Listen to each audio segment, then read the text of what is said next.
اب ساتواں عمل جو اللہ کے نبی صلی اللہ علیہ وسلم سونے سے پہلے کرتے تھے، فرمایا جب تم میں سے کوئی شخص اپنے بستر پر لیٹنے کا ارادہ کرے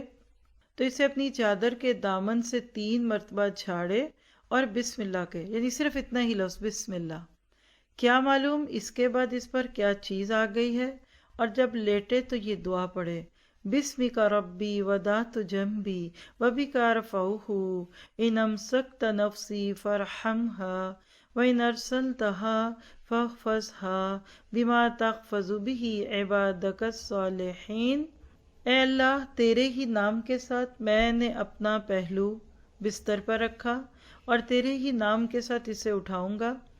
لہٰذا اگر تو میری روح روک لے تو اس پر رحم فرمانا، اور اگر تو اسے چھوڑ دے تو اس کی ایسے حفاظت فرمانا جیسے تو نیک بندوں کی حفاظت فرماتا ہے۔